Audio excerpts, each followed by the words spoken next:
Ini negara besar, ini bangsa besar, demokrasi salah satu terbesar, penduduk terbesar, kekayaan alam terbesar. Kita harus menjadi major player di kawasan Asia dan dunia, harus. Tidak boleh kita jadi penonton, tidak boleh. Saya cerita sedikit Mas Meta kalau terkait ini. Kami di Jakarta mendorong kota Jakarta aktif di dalam forum global. Dan Jakarta kemudian diperhitungkan. Jadi kami hadir di forum-forum global DKI, bukan hanya saya, tim DKI, itu bukan untuk belajar, tapi Jakarta hadir memberikan pengalamannya sebagai pelajaran bagi kota-kota besar lainnya di dunia. Dunia itu ada namanya C40, Asosiasi Kota Besar Dunia, asalnya 40 kota, penduduknya di atas 5 juta. Nah Jakarta ini kemudian menjadi leadership malah di situ. Jadi ketuanya adalah wali kota London, wakilnya gubernur Jakarta, dan gubernur Tokyo. Sehingga kita hadir bukan sebagai penonton, tapi kita hadir menjadi partisipan aktif dan mewarnai.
Kualitas dari manusia Indonesia harus ditingkatkan terus-menerus.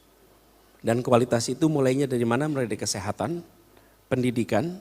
Ketika itu kita pastikan mereka bisa mendapatkan yang baik, lalu kita pastikan ada kesempatan kerja lapangan untuk berkarya yang cukup. Nah ketika sampai kepada satu adalah tentang kualitas. Dan saya istilahkan di sini Mas Meta bukan kualitas SDM ya, saya sebutnya istilah kualitas manusia. Sebagai manusia utuh, bukan semata-mata sebagai faktor produksi dalam sebuah kegiatan perekonomian. Nah, ini membutuhkan peningkatan pelayanan kesehatan untuk seluruh rakyat, dari mulai dalam kandungan sampai mereka tumbuh berkembang. Indikasi-indikasinya gampang, kita lihat statistiknya dari mulai soal ibu melahirkan, tingkat kematian itu harus serendah mungkin, kalau bisa 0. Lalu kita bicara tentang angka pertumbuhan anak dari mulai usia 0 sampai dengan usia 5 tahun, 10 tahun itu tumbuh sehat. Ini penting sekali karena efeknya di jangka panjang. Lalu yang kedua adalah pendidikan. Pendidikan mendasar sekali. Satu, akses. Akses ini indikasinya sederhana. Jumlah bangku SD kelas 1 harus sama dengan jumlah bangku SMP, SMK kelas 12. Jadi kelas 1 bangkunya sama dengan kelas 12. Karena kalau jumlah bangkunya tidak sama, maka banyak orang hilang di jalan. Nah hari ini bangku kita belum sama. Jumlah bangku SD kelas 1 dengan jumlah bangku SMA, SMK kelas 12. Ini bukan salah 1-2 tahun, ini bukan. Ini adalah proses perkembangan kita. Memastikan itu ada. Yang ketiga adalah aspek kualitasnya. Terjadi peningkatan kualitas guru sehingga proses pendidikan kita menjadi jauh lebih baik lagi. Ini mendasar. Lalu ketika sampai pada aspek mereka sudah sehat, terdidik, maka fase ke depannya adalah memastikan ruang berkaryanya cukup atau tersedia. Dan itu artinya pertumbuhan dunia usaha didorong lebih besar lagi. Dan saya melihat dari pengalaman kami di Jakarta, pemerintah itu harus merangsang agar pasar membesar dan unsur-unsur masyarakat yang belum masuk di dalam pasar itu didorong untuk bisa masuk ke pasar. Lalu pemerintah mengurangi kegiatan usahanya di dalam pasar tapi biarkan private sector yang dominan. Jadi BUMN itu menjalankan peran pembangunan tapi biarkan pertumbuhan perekonomian, kegiatan perekonomian sebisa mungkin dikerjakan oleh korporasi, oleh pasar. Karena itu akan punya potensi pengembangan yang jauh lebih pesat lagi. Oke. Next, sedikit belok ke politik. Karena ini pasti ramai. Pertama adalah 2024 tentu adalah selain pertarungan ide, juga pertarungan banyak hal.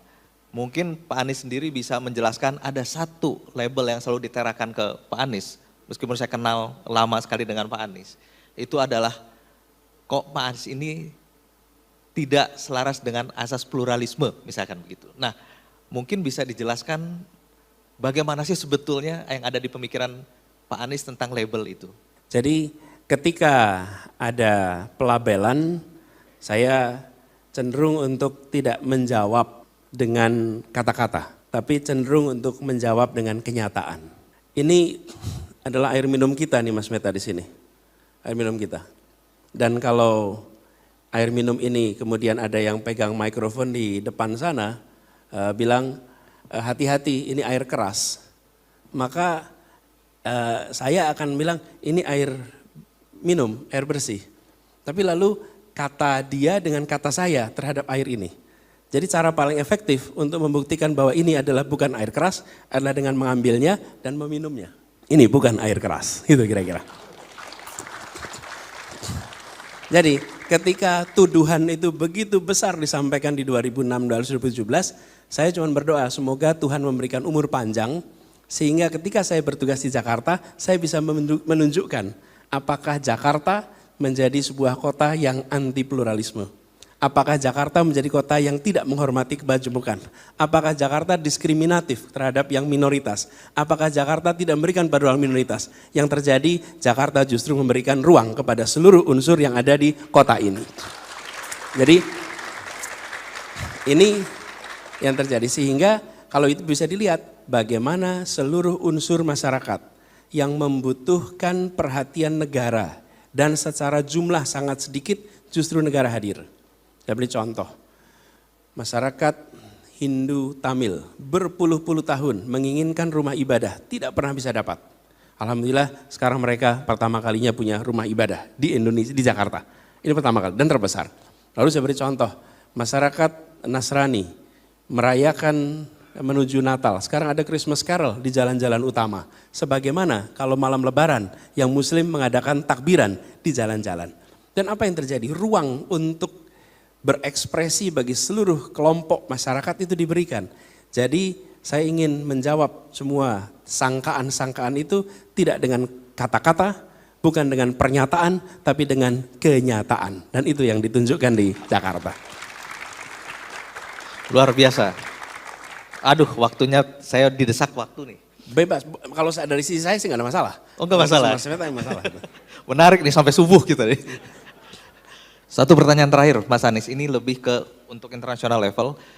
Sebetulnya kan kita tahu bahwa sekarang terjadi pertarungan luar biasa dalam strategi atau dalam geopolitik. Amerika, Eropa, China dan sebagainya. Nah menurut Mas Anies sendiri, posisi Indonesia dalam pertarungan geopolitik seperti itu sebaiknya di mana dan apa yang akan dibangun Mas Anies kalau kemudian menjadi pimpinan Indonesia 2024? Ini negara besar, ini bangsa besar. Demokrasi salah satu terbesar, penduduk terbesar, kekayaan alam terbesar. Kita harus menjadi major player di kawasan Asia dan dunia, harus. Tidak boleh kita jadi penonton, tidak boleh.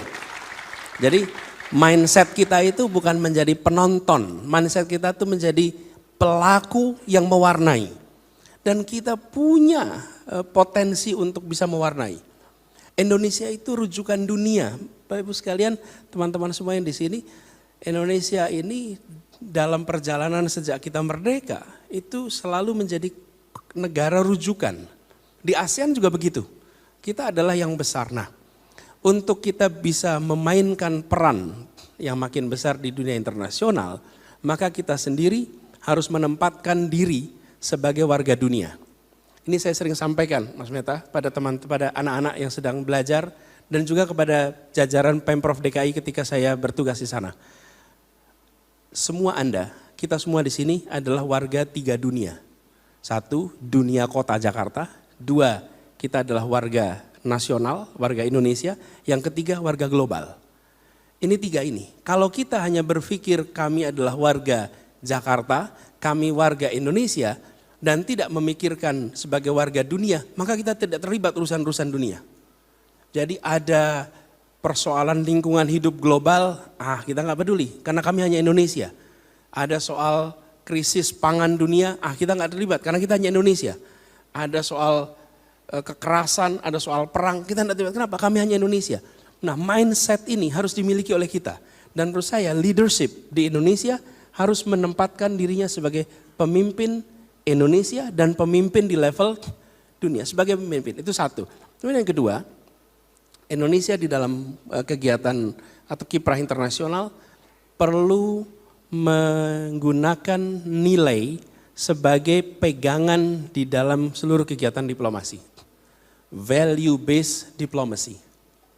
Kenapa value based diplomacy itu? Bapak sekalian, nilai itu akan membantu kita untuk mengkategorikan benar, salah, baik, buruk. Tapi kalau kita tidak memegang nilai, maka di dalam diplomasi internasional hampir semua kebijakannya arahnya transaksional. What's in it for me? Akan transaksional. Kalau transaksional, kita nanti tidak akan bisa, sulit sekali mengambil sikap. Saya beri contoh, kalau ada sebuah negara A menyerang negara B, contoh nih, lalu negara A itu teman kita, apa baiknya sikap kita? Kalau kita value based, kita akan bisa bilang, you are my friend, but you know what you're doing is wrong. Please don't do it. Okay? Tapi kalau kita tidak punya nilai itu, maka apa yang terjadi? Because you are my friend, I let you do it. Transaksional kita. Nah, kita sudah saatnya menomorsatukan lagi itu, nilai itu. Sehingga kita berani bersikap. Bila ada negara-negara yang melakukan kerjasama, yang di situ memberikan dampak pada lingkungan yang buruk, kita akan bisa bicara. Jadi kami melihat ke depan Indonesia harus mainkan peran dan Indonesia harus menggunakan nilai sebagai salah satu atau pegangan utama dalam kebijakan.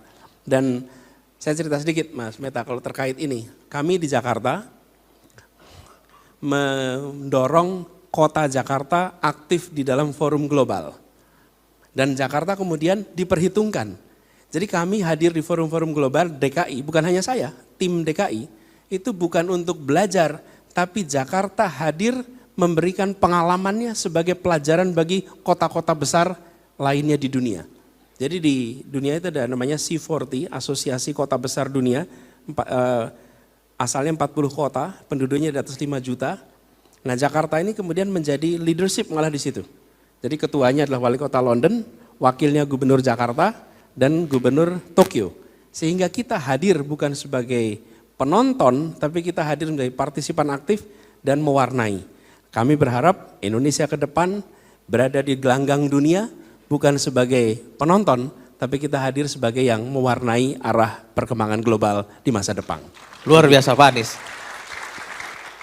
Terima kasih atas jawaban-jawaban dan perspektif yang diberikan. Tentu masih banyak yang ingin saya tanyakan. Floor juga tentu ingin banyak bertanya, cuma karena waktu kita tidak bisa lebih panjang lagi. Di sini sudah hadir Pak Tony Menas. Terima kasih sekali, yang akan membagi insight-nya beliau adalah seorang CEO yang luar biasa. Malang melintang, kita ingin juga mendengarkan dari Pak Tony Menas. Untuk itu saya sampaikan hanya sampai di sini Pak Anies. Mudah-mudahan di lain waktu bisa berbagi ide kembali dan kita berikan big applause untuk Pak Anies Baswedan. Terima kasih Pak Anies. Terima kasih banyak Bapak Anies Baswedan atas waktu yang telah diberikan. Mohon kesediaan untuk tetap berada di atas panggung Pak. karena kami akan memberikan apresiasi yang akan langsung diserahkan oleh Bapak Meta Dharma Saputra selaku CEO and Co-founder Kata Data. Sekali lagi hadirin, mari kita beri tepuk tangan yang paling meriah untuk Gubernur Provinsi DKI Jakarta periode 2017 hingga 2022 Bapak Anies Rashid Baswedan.